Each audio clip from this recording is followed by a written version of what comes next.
Tanggal 16 Juli 2023, Presiden Jokowi menunjuk Profesor Paiman Raharjo untuk menjabat sebagai Wakil Menteri Desa, Pembangunan Daerah Tertinggal, dan Transmigrasi. Paiman lahir pada tanggal 15 Juni 1967 di Klaten, adalah seorang yang berasal dari keluarga sederhana dengan 8 orang saudara. Kehidupan sulit mendorongnya untuk mengambil keputusan besar, yaitu merantau ke Jakarta setelah menyelesaikan pendidikan menengahnya pada tahun 1984. Dalam perjalanan karirnya, Paiman pernah merasakan menjadi seorang tukang sapu dan tukang kebun di Yayasan Gembala Baik, hanya dengan modal ijazah sekolah menengah pertama. Meskipun menjadi tukang sapu, semangat belajarnya tak pernah padam. Di sela-sela kewajibannya, Paiman melanjutkan pendidikan di STM Budaya Matraman, Jakarta Timur. Setelah berhasil meraih kelulusan dari STM, Paiman kemudian diangkat sebagai seorang satpam di Yayasan Gembala Baik. Dalam upayanya untuk terus mengejar cita-cita, Paiman memilih menjalani shift malam agar bisa melanjutkan kuliah di Universitas Profesor Dr. Mustopo dengan mengambil program studi Ilmu Administrasi Negara. Tidak hanya berkarir di dunia akademis, Paiman Raharjo juga pernah menjabat sebagai tenaga ahli di Badan Legislasi DPR dan menjadi konsultan di Kementerian Koordinasi Polkam serta Kementerian Sosial. Setelah menjadi dosen, Paiman melanjutkan perjalanan karirnya dengan menjadi Wakil Dekan Fakultas Ilmu Sosial dan Ilmu Politik, Sekretaris Program Pasca Sarjana, Direktur Program Pasca Sarjana, dan akhirnya meraih posisi Rektor Universitas Profesor Dr. Mustopo Beragama Jakarta. Di luar dunia pendidikan, Paiman Raharjo juga aktif dalam berbagai bidang bisnis, termasuk percetakan, fotokopi, restoran, biro perjalanan, kos-kosan, serta properti. Ia juga menjabat sebagai komisaris di PT Food Station Cipinang Jaya dan tercatat sebagai Ketua Umum Relawan Sedulur Jokowi yang telah mendukung Presiden Jokowi sejak pemilihan Gubernur DKI Jakarta hingga pemilihan Presiden.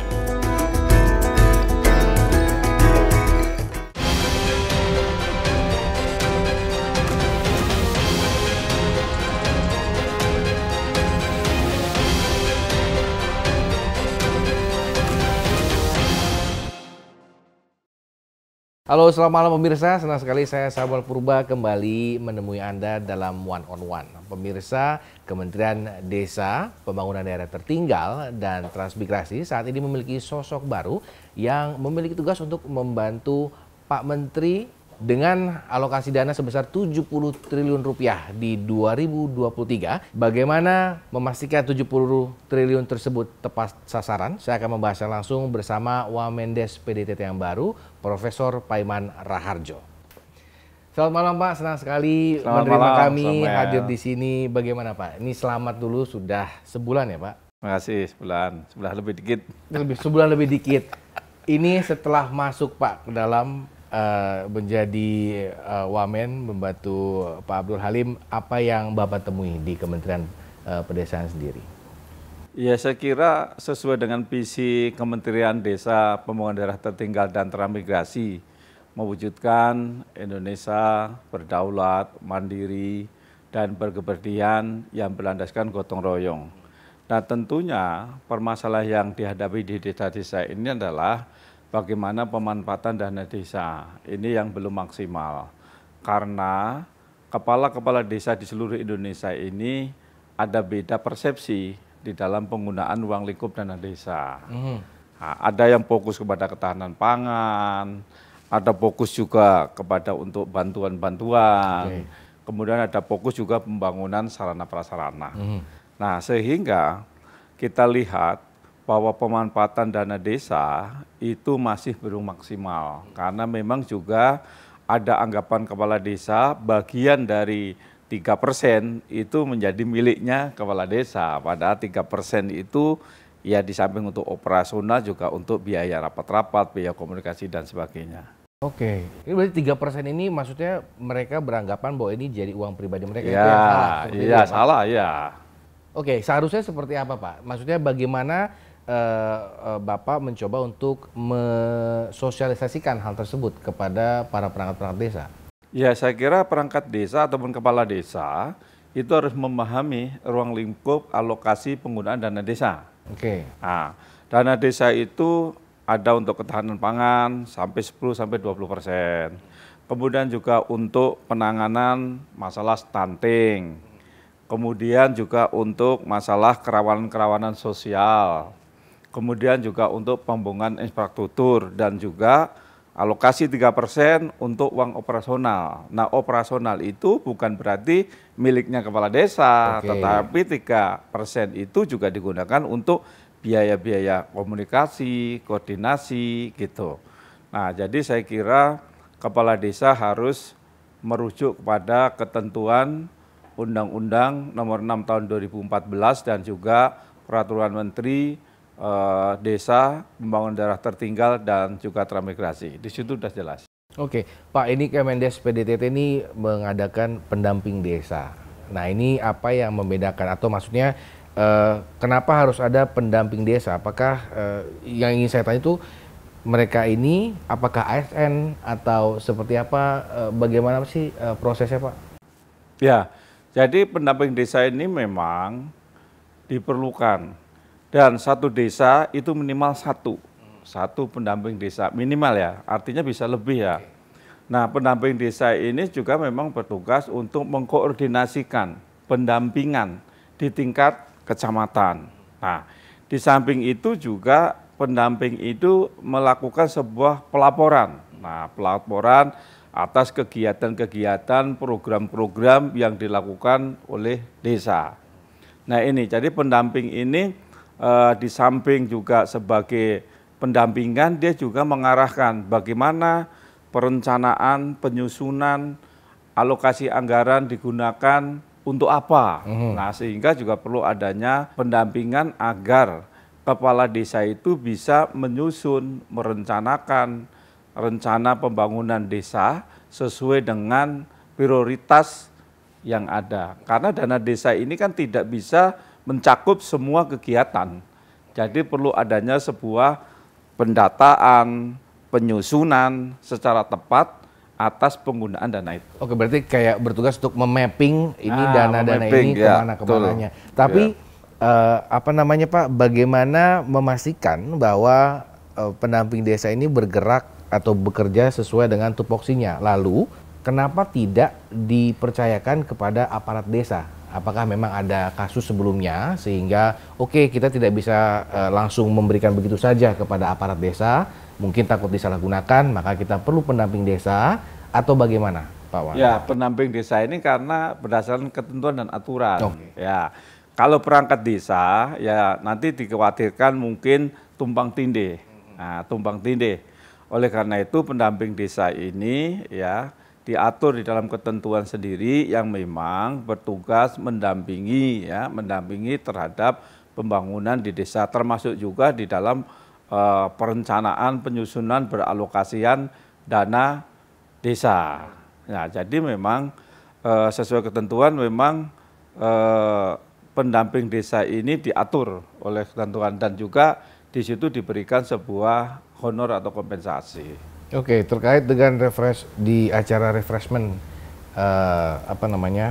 training penguatan partisipasi pegiat desa tahun anggaran 2023, langkah konkret apa, Pak, yang akan diambil untuk memastikan bahwa tujuan dalam acara ini itu bisa dipenuhi? Ya, saya kira ini dimaksudkan agar bisa desa ini bisa menyusun, bisa mendata, kemudian juga bisa melakukan pelaporan keuangan, sehingga juga bahwa tata kelola penggunaan dana desa ini bisa tepat sasaran, tidak menyimpang. Karena sekarang ini kan banyak temuan-temuan yang bisa menjerat para aparat desa. Nah, oleh karena itu perlu adanya penyusunan atau pelatihan agar tata kelola di dalam pengelolaan dana desa itu bisa baik, benar, dan tepat sasaran. Oke, Pak, saya ingin nanya, Pak, berapa sih, Pak, jumlah desa di Indonesia yang Bapak ketahui dan memang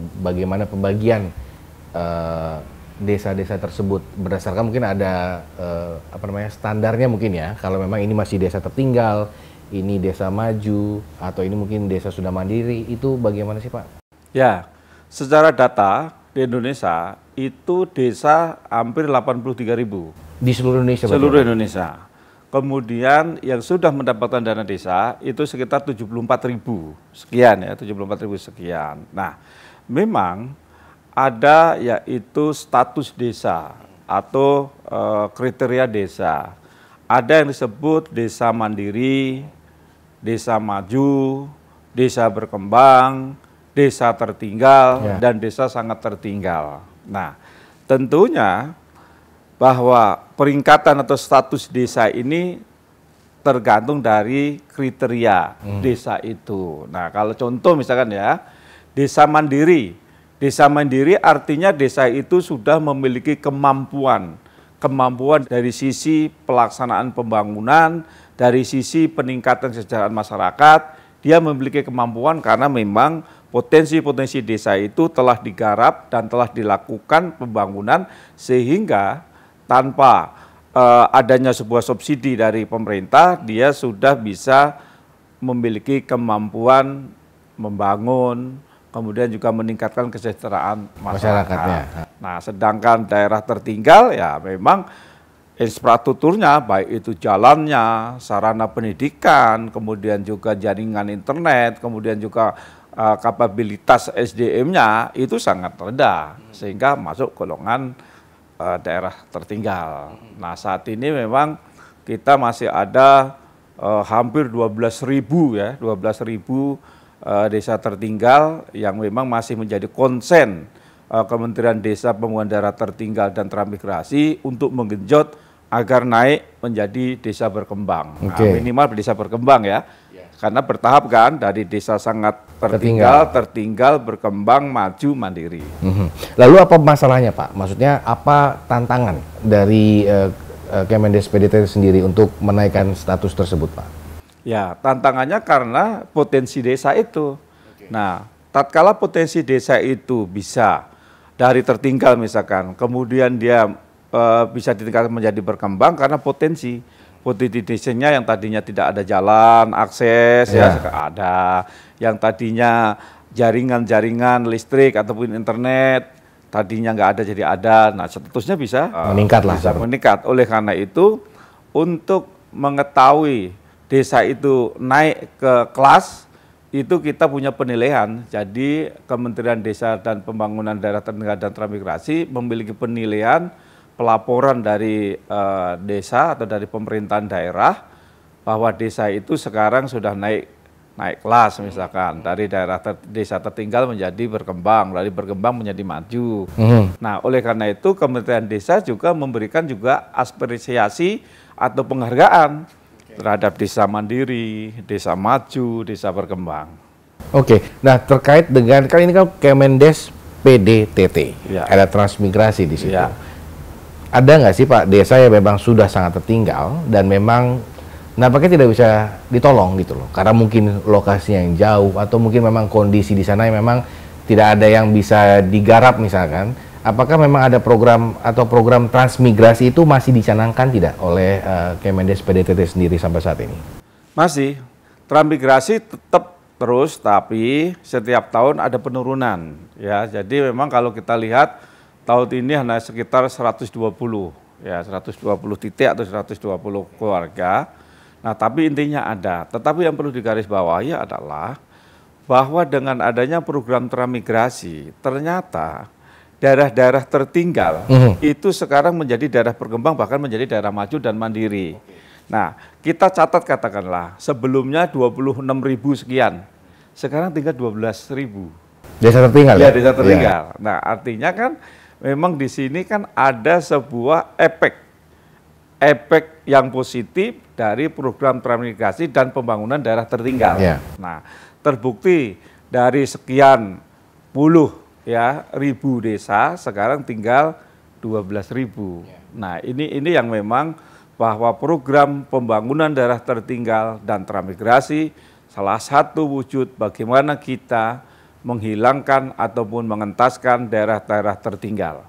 Oke, jadi hipotesanya sesuai ya dengan bahwa transmigrasi itu memang mungkin bisa memajukan desa yang memang tertinggal seperti itu ya Pak? Ya betul, justru kalau kita lihat ya, daerah-daerah transmigrasi, misalkan di Lampung justru daerah-daerah transmigrasi itu menjadi ibu kotanya. Nah, misalkan Kabupaten Tulang Bawang, misalkan, itu daerah transnya itu menjadi kotanya.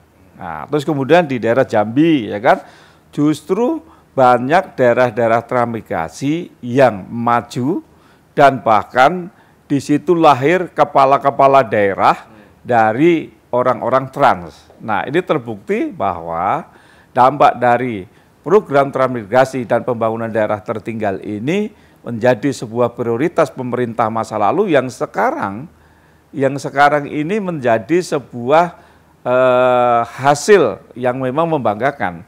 Karena banyak daerah trans yang sekarang maju, mandiri, dan juga bahkan tokoh-tokoh transmigrasi itu menjadi pemimpin daerah.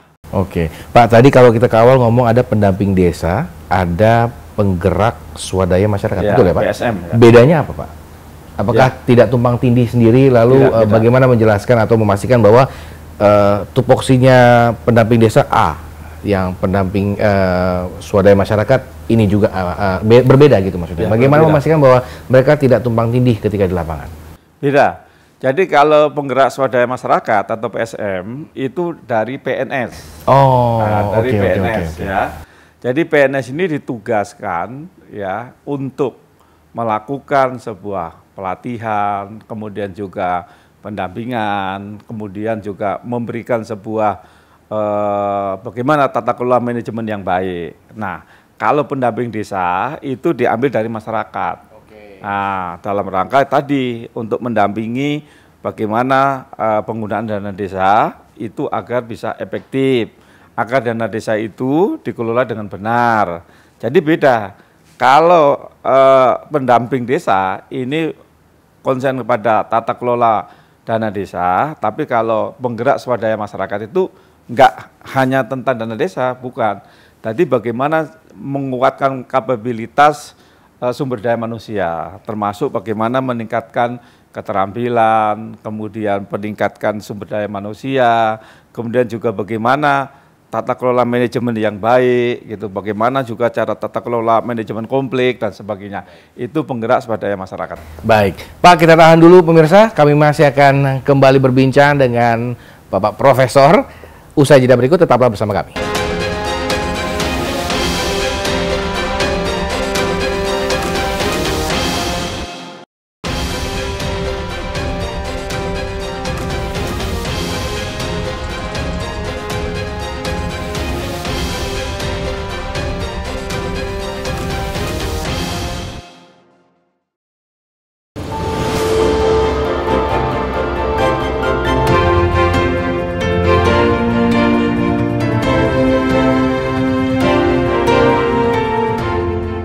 Dinas Pemberdayaan Masyarakat dan Desa di setiap provinsi di Indonesia saat ini gencar memanfaatkan kehadiran Badan Usaha Milik Desa atau BUMDes untuk memasarkan produk usaha mikro kecil menengah atau UMKM milik desa di setiap daerah.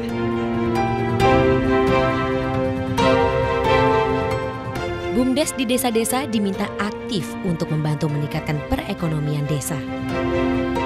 Sehingga UMKM desa tidak hanya sebatas usaha-usaha ekonomi desa yang tidak bisa menjangkau pasar yang luas. Sementara itu, agar bisa ke pasar yang luas hingga ekspor, UMKM desa harus semangat meningkatkan kualitas produknya. Tak hanya itu, untuk menjangkau pasar nasional, stok produksi UMKM juga wajib terus digenjot. Pelaku UMKM desa masih banyak terhambat dalam hal permodalan, teknologi inovasi, keahlian tenaga kerja, dan sistem pemasaran. Keberadaan BUMDes diharapkan bisa menjadi solusi untuk permasalahan yang dihadapi oleh para pelaku UMKM. Semua hal disiapkan dari hulu ke hilir, salah satunya melalui teknologi tepat guna. Dengan memanfaatkan peranan BUMDes, produk UMKM desa pun bisa jadi lebih terstandarisasi dengan baik, sehingga kepastian pasar dan konsumen pun terjamin. masih minimnya infrastruktur dan juga akses teknologi juga menjadi salah satu penyebab UMKM sulit untuk bersaing di pasar besar. Sementara, setiap desa memiliki potensi ekonomi kreatif dan UMKM yang besar. Guna semakin dikenal, perlu strategi khusus memasarkan produk UMKM desa. Maka pelaku UMKM ke depannya akan didorong untuk bergabung dalam platform digital.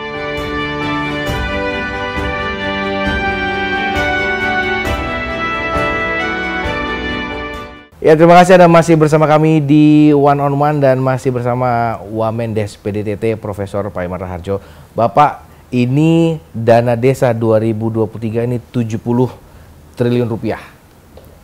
Saya nggak tahu nih, apakah memang ini sebenarnya nilai yang wajar atau menurut Bapak sendiri ini kurang sebenarnya buat membangun desa-desa di seluruh Indonesia? Ya, saya kira kalau dinilai nggak cukup ya nggak cukup. Karena program pengentasan kemiskinan itu tidak hanya dari dana desa. Oke. Dari Kementerian Sosial juga punya program, dari Kementerian Tenaga Kerja juga punya program, dari Kementerian UMKM juga ada program. Tapi khusus Kementerian Desa Pembangunan Daerah Tertinggal dan Transmigrasi ini memang mengelola dana desa. Dana desa ini setiap tahunnya naik.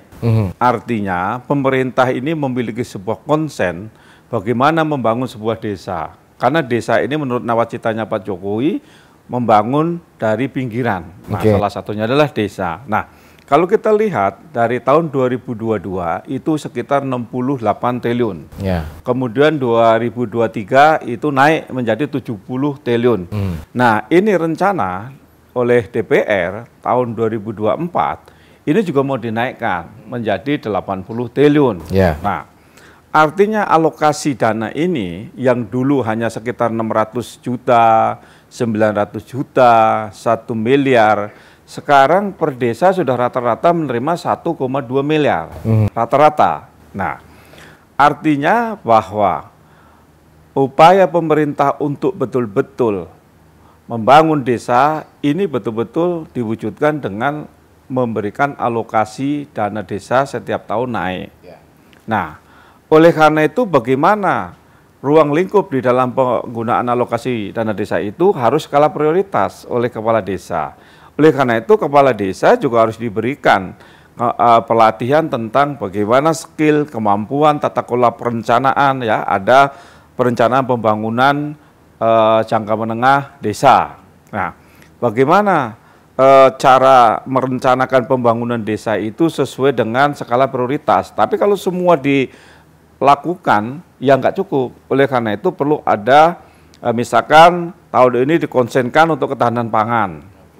Kemudian tahun ini dikonsentrasikan untuk pembangunan, sarana prasarana. Atau juga dikonsentrasikan untuk penyelesaian tentang masalah stunting misalkan. Nah, inilah keahlian kepw-an dari masing-masing kepala desa. Jadi kalau berbicara tentang cukup nggak cukup, semua pasti berbicara nggak cukup. Tetapi kita bisa dicukupkan dengan tadi strategi skala prioritas. Mana yang harus kita dulukan? Nah, itu misalkan kita ada potensi di desa itu embung-embung. Nah, embung-embung itu bisa dijadikan misalkan penyulingan air mineral. Nah, bisa dijadikan juga tempat wisata, ya kan? Atau juga bisa dijadikan tempat pemancingan misalkan. Nah, sebenarnya dana desa itu bisa dikembangkan. Nah, misalkan bisa juga partner dengan membangun namanya badan usaha milik desa, misalkan gitu. Oh, seperti itu. Nah, ini saya yang memang sempat ramai juga di sosial media gitu ya, bahwa uangnya ya kita masyarakat awam menilai itu besar sekali nampaknya gitu kan. Terus lalu ada yang kemarin yang sempat kita tahu adalah kepala desa yang ingin menjabat 9 tahun seperti itu. Sampai saat ini seperti apa sih Pak ininya perjalanan hal tersebut? Apakah memang sudah diketok atau belum Pak?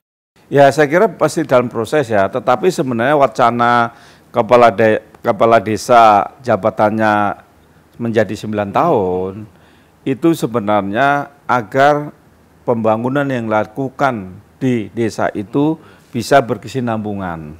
Kalau 6 tahun kan mungkin dianggap pendek ya. Jadi ini, oleh karena itu dengan 9 tahun itu untuk bisa melakukan pembangunan jangka menengah dan juga bisa melakukan pembangunan bisa total selesai. ya kan? Nah, di samping itu juga mengurangi kerentanan konflik di desa. Karena kalau sering pemilihan kepala desa itu akan terjadi gesekan-gesekan. Padahal sebelumnya ini kan 6 tahun ya. 6 tahun tapi bisa dipilih 3 kali. Artinya bahwa kepala desa itu jika kepilih terus bisa 18 tahun. Tetapi dengan 9 tahun hanya 2 kali. Berarti kan 18 tahun juga, tetapi betul. Jangka waktunya, periodenya akan lebih leluasa untuk melakukan perencanaan dan pelaksanaan pembangunan. Karena 9 tahun itu mungkin bisa tuntas. Nah, kalau 6 tahun kan mungkin masih ada belum tuntas, ya kan? Nah, diharapkannya seperti itu. Nah, tetapi kalau saya sendiri ya sebenarnya setuju juga dengan 9 tahun. Karena apa? Dengan 9 tahun ini akan tuntas, tidak menyisakan pembangunan yang terbengkelai. Jadi bisa tuntas dengan perencanaan jangka menengah tadi. Kan di desa itu ada rencana pembangunan jangka menengah desa. Ya, betul. Nah, ini mungkin akan bisa tuntas. Kan hampir 10 tahun kan, jadi mungkin bisa. Jadi asumsinya seperti itulah kenapa mungkin 9 tahun lebih cocok dengan 2 kali pemilihan, 2 kali masa bakti seperti itu, dibandingkan dengan 6 tahun tapi 3 kali masa bakti. Karena tapi memang banyak Pak konflik seperti itu di desa, masih terjadi sampai saat ini. Ya, kalau di desa itu lebih mendalam konfliknya karena bersentuhan langsung. Bahkan ada yang pacok-pacokan, ada yang kemudian juga langsung fisik sering terjadi.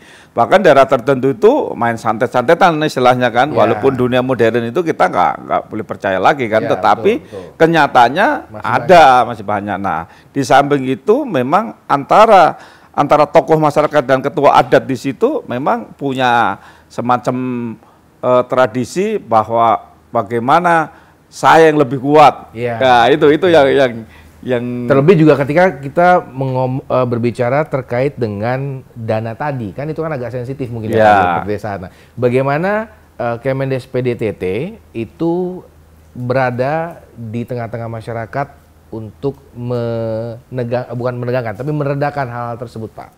Ya, kita memberi pemahaman bahwa dana desa ini bukan untuk kepala desa. Tetapi dana desa itu adalah diperuntukkan untuk mengentaskan kemiskinan. Nah, termasuk juga bagaimana alokasi dana desa itu untuk ketahanan pangan. Nah, untuk juga kerawanan sosial, untuk juga untuk penanganan stunting. Nah, sehingga tidak bisa juga orang beranggapan, oh dananya besar. Karena yang dimiliki oleh kepala desa itu jatahnya 3%. 3% itu dari alokasi dana, katakanlah 1,2 miliar.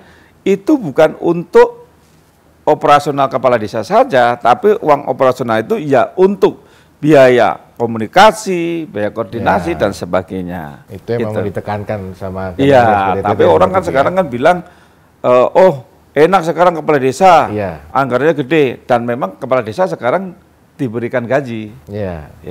Itu tadi ya memang masyarakat kan tidak melihat dalamnya seperti apa, hanya melihat bahwa di luarnya begini enak-enak, tapi ternyata ada penjelasan bahwa itu bukan uang pribadi, tapi memang untuk keperluan desa seperti itu. Iya, betul. Pak, ini tadi kita Bapak juga ngomong soal UMKM. Bapak mengatakan UMKM bisa menggunakan dana BUMD, betul nggak sih Pak? Jadi gini. UMKM itu, jadi bukan dana BUMD, BUMDes mungkin ya, Badan Usaha Milik Desa.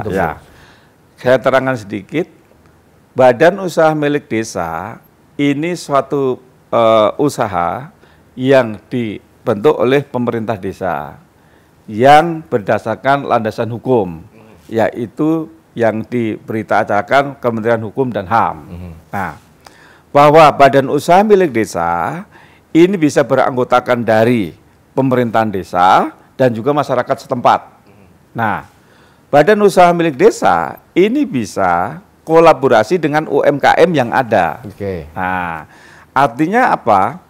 Bahwa Badan Usaha Milik Desa ini bisa bersinergi dengan UMKM yang sudah maju di desa itu. Atau bahwa Badan Usaha Milik Desa ini bisa menjual saham ke masyarakat, Misalkan 1 lembar 100.000.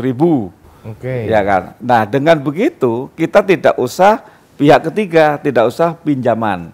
Nah, jadi kalau pendanaan dari dana desa itu bisa dari pemerintah, bisa sebagian dari dana desa tadi, bisa dari bantuan pemerintah pusat, misalkan kayak Kementerian Desa, setiap kunjungan memberikan bantuan kepada badan usaha milik desa, misalkan 100 juta atau 75 juta gitu. Itulah merupakan salah satu sumber dana dari badan usaha milik desa, tetapi juga bisa melalui pinjaman. Nah, tetapi daripada pinjaman bisa secara swadaya. Bagaimana caranya supaya badan usaha milik desa ini memiliki modal? Jual saja saham kepada masyarakat 50.000, 100.000. Bayangkan setiap desa itu rata-rata punya 3.000 masyarakat. Kalau 100.000 aja kali 3.000, sudah berapa punya modal? Nah, artinya bahwa badan usaha milik desa ini bisa menumbuh kembangkan UMKM tadi. Karena apa? Dengan kolaborasi. Nah, yang menjadi permasalahan UMKM bundes di desa itu adalah pasar. Untuk membuang produk-produk ya kan dan sebagainya. Oleh karena itu bisa bahwa badan usaha milik desa ini bisa berkolaborasi dengan UMKM yang sudah memiliki jaringan pasar gitu. Tapi memang UMKM yang saat ini yang Bapak ketahui dari desa-desa yang ada di Indonesia, itu rata-rata mereka UMKM bergerak di bidang apa sih paling banyak, Pak? Banyak ya, kerajinan, makanan, kuliner, batik, kemudian juga aneka kerajinan-kerajinan di wilayahnya masing-masing ya. Bahkan juga tentang agrobisnis seperti sayur-sayuran, kemudian penghasil tani, ada jagung, kemudian juga ada rumput laut ya. Kemarin kita bahkan UMKM adalah salah satu di Sulawesi Tenggara kemarin mampu mengekspor ke Cina sama ke Malaysia. Itu memang yang menjadi target Kemendes PDTT bahwa hasil dari UMKM di bisa diekspor. Pedesaan itu bisa diekspor ke luar negeri seperti itu ya Pak? Iya, betul. Bukan berapa, tapi saya ingin tanya adalah apakah warga terkait dengan yang tadi Bapak bicarakan terkait dengan BUMDes tadi, apakah banyak warga yang masih belum mengerti terkait dengan konsep tersebut? Misalkan dengan saham, dengan pembelian saham, kan masyarakat kita kan masih agak konvensional seperti itu kan. Apakah ada penolakan atau resistensi dari masyarakat? Saya kira pengalaman saya kemarin begitu saya berikan pemahaman, ternyata mereka tertarik.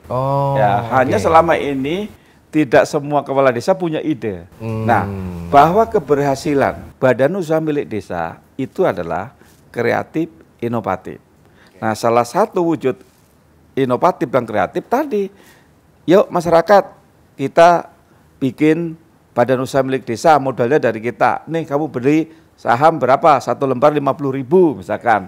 Beli 2 lembar berarti 100.000 dan sebagainya. Dengan begitu, maka kita tidak usah, badan usaha milik desa itu tidak usah pinjam, tidak usah mendatangkan investor dari luar desa, tetapi dari dalam sendiri. Nah, kalau dikumpulkan tadi kan cukup banyak, 3.000 orang kali 100 sudah berapa.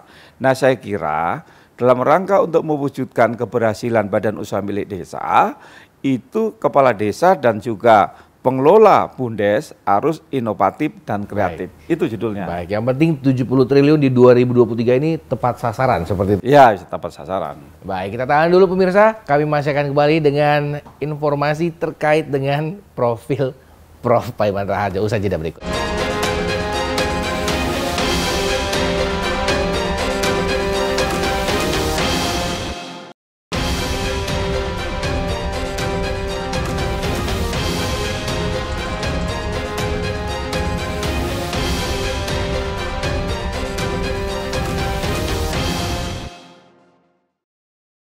Terima kasih Anda masih bersama kami di One on One dan masih bersama Profesor Paiman Raharjo. Bapak ini kebetulan kan Bapak kan sedulur Jokowi ini. Apakah memang sebenarnya ini sebenarnya ya maaf kata Pak. Apakah memang ini sebenarnya jatah dari para supporter Jokowi ketika itu sehingga makanya Bapak dijadikan wamen atau memang Pak Jokowi sendiri memang punya tugas sendiri buat Pak Paiman sehingga ditugaskan menjadi Wamendes PDTT sebenarnya. Waktu itu seperti apa Pak? Ya, Saya kira Pak Jokowi ini orang hebat, orang pintar, orang profesional. Jadi menempatkan relawannya bukan karena udang budi ataupun karena jatah-jatah ya. Tetapi Pak Jokowi melihat secara profesional. Nah, saya memang sebagai ketua relawan sedulur Jokowi, salah satu pendukung Pak Jokowi sejak gubernur. Nah, saya pun tidak pernah juga minta ke Pak Jokowi. Nah, tetapi kami tetap loyal karena memang kami relawan itu adalah menginginkan adanya sebuah perubahan. Perubahan apa? Perubahan perbaikan untuk kesejahteraan masyarakat. Dan terbukti program-program Pak Jokowi betul-betul mengarah untuk meningkatkan kesejahteraan masyarakat. Nah, ini yang saya bangga. Nah, kalau sekarang saya dijadikan wakil menteri, ini memang sesuatu tugas negara yang memang harus saya lakukan. Bukan karena ada kaitannya saya relawan, kan banyak juga relawan. Toh kenapa baru sekarang tidak dari dulu-dulu, ya kan? Karena memang mungkin bahwa Pak Jokowi melihat kompetensi saya, karena saya kan di luar juga jadi rektor, ya kan? Artinya bahwa saya ini memiliki sebuah kualitas di dalam tata kelola sebuah organisasi. Nah, memang saya diberikan tugas khusus, artinya bagaimana agar program-program desa ini bisa efektif. Nah, salah satunya adalah pesannya bagaimana tata kelola dana desa itu bisa tepat sasaran. Nah, oleh karena itu, saya juga sudah izin sama Pak Menteri, kalau saya kegiatan-kegiatan ke desa-desa, bukan berarti saya melangkahi tugasnya Pak Menteri, tetapi saya justru membantu Pak Menteri, karena saya adalah wakil itu artinya orang kasarannya bilang ban serep. Nah, oleh karena itu saya harus bisa menutupi lubang-lubang yang belum dilakukan oleh Pak Menteri. Nah, oleh karena itu, karena kesibukan Pak Menteri juga banyak sekali kegiatan-kegiatan untuk bagaimana mewujudkan SDGs desa, maka saya sebagai pembantunya atau sebagai wakilnya, saya harus bisa melihat bahwa permasalahan-permasalahan di desa yang belum tersentuh itu di mana. Maka saya yang mendatangi, saya yang melaksanakan tugas-tugas itu, sehingga nanti akan terjadi kolaborasi antara Pak Menteri dengan wakilnya. Pak Menterinya sesuatu yang lebih khusus, Pak Wakilnya adalah sesuatu yang masih belum tersentuh. Sehingga nanti tugas-tugas dari Kementerian Desa yang memiliki visi tadi adalah mewujudkan Indonesia berdaulat, mandiri, dan berkepribadian dengan berasaskan gotong royong, itu bisa.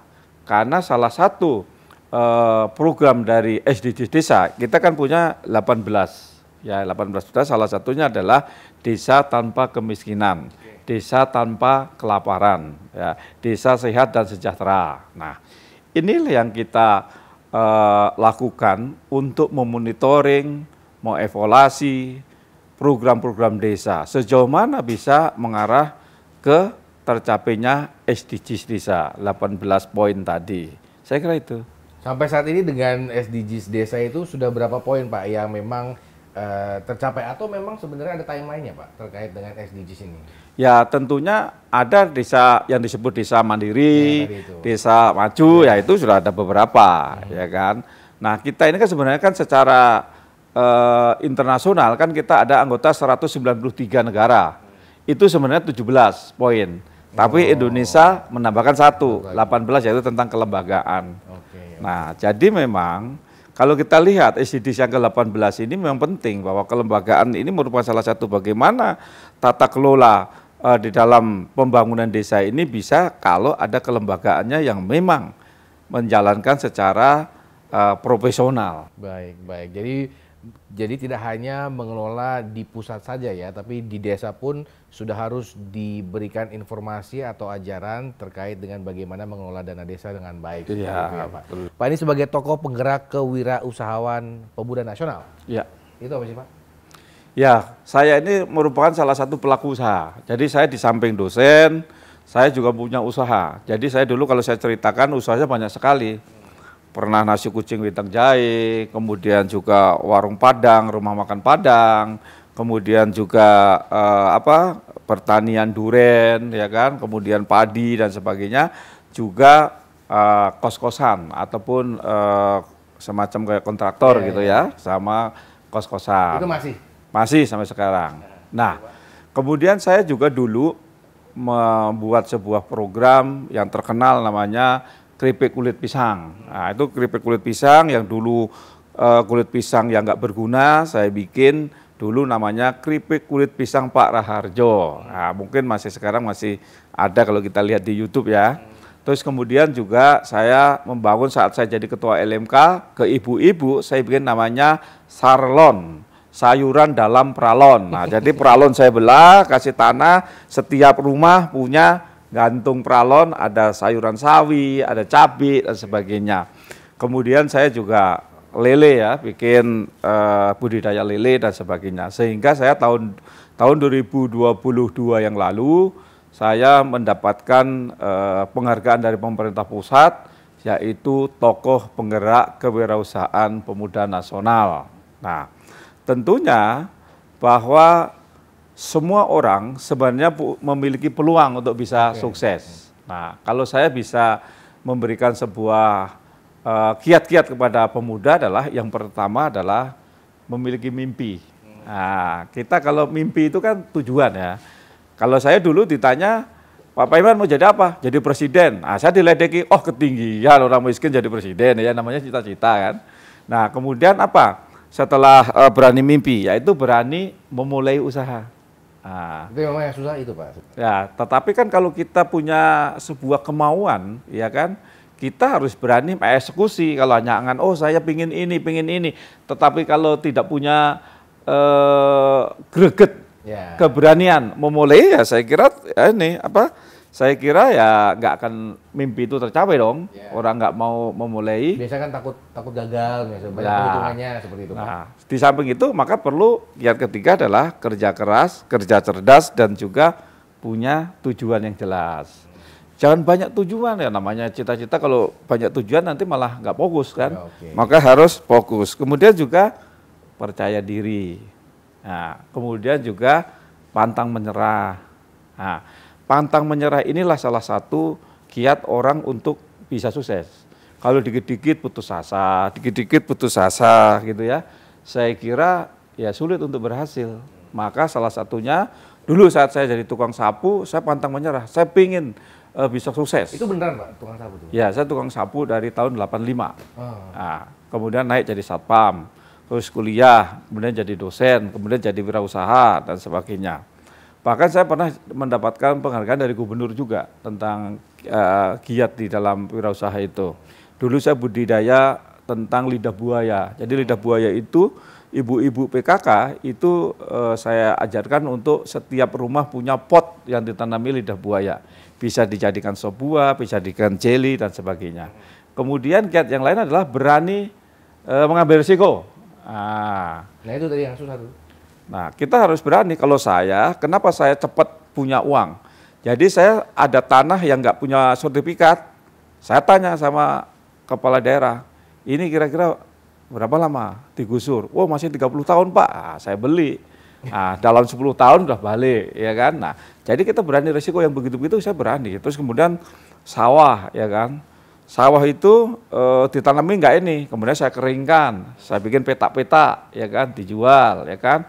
Nah itu, jadi itu untungnya yang paling besar itu ya jual beli tanah. Kemudian selain itu juga harus yaitu inovatif dan kreatif. Nah kita harus inovatif dan kreatif. Kemudian kita juga harus bisa memanfaatkan peluang yang ada. Kalau peluang yang ada itu kita diamkan, kayak saya begitu, oh ini kira-kira dulu ya, waktu saya dulu salah satu menteri ngajar ke saya, Mas Paiman punya uang berapa? Ini nanti bakal dolar naik nih. Saat dulu dolar itu cuma 2.300 tahun 1997, itu saya punya uang 100 juta itu waktu itu. Nah kemudian saya belikan, ternyata tiba-tiba naik jadi 16. Nah berapa kali lipat tuh? 5 kali lipat tuh. Harus berani berspekulasi lah. Nah ya berani mengambil risiko. Iya betul. Nah yang berikutnya adalah berdoa. Nah kita jangan lupa, manusia berusaha tetapi Tuhan yang menentukan. Oleh karena itu kita meminta pertolongan Tuhan melalui doa. Yang terakhir adalah gemar bersedekah. Nah bersedekah inilah saat saya ketemu Pak Gus Dur tahun 1999 saya dikatakan, Mas Paiman, orang hidup itu yang penting 1 bersyukur, 2 ikhlas, 3 membuat orang senang, 4 bersenang-senang, 5 berdoa, 6 bersedekah. Oh, itu. Baik, Pak, terakhir Pak, ini kan Bapak kan masih lah ya, ini ring Pak Jokowi, kira-kira ada bocoran nggak sih Pak, nama calonnya Pak Ganjar ini siapa pendampingnya? Ya, kita mengharapkan, kita semua termasuk juga mungkin Pak Jokowi ya, mengharapkan perpaduan antara Prabowo Ganjar. Oke, Atau itu Ganjar masih terbuka Prabowo berarti, ya. Pak, ya. Ini memang upaya karena saya sendiri sebagai tokoh pingin negara ini tentram. Karena kalau dua bersatu, kemudian ini jadi terwujud menjadi pemimpin meneruskan Pak Jokowi, saya yakin dua tokoh ini mampu meneruskan program-program Pak Jokowi. Jangan sampai ada program perubahan seperti DKI, ya, perubahan yang tadinya sudah ditata dengan baik, dirubah nggak baik lagi. Misalkan kayak motor di jalan utama Tamrin yang tadinya sudah nggak boleh, sekarang boleh lagi. Nah, kami khawatir juga. Oleh karena itu kami mengharapkan ada sebuah sinergi kepemimpinan penerusnya Pak Jokowi ini yang memang bisa meneruskan pembangunan yang telah dirintis oleh Pak Jokowi ini. Jangan sampai nanti berubah kemudian tidak meneruskan, terbengkelai. Baik. Terima kasih Pak Profesor Paiman Raharjo telah bergabung bersama kami pada malam hari Terima ini kasih. di One on One. Usai sudah perjumpaan kita pada malam hari ini, saya Samuel Purba pamit undur diri. Terima kasih. Sampai jumpa.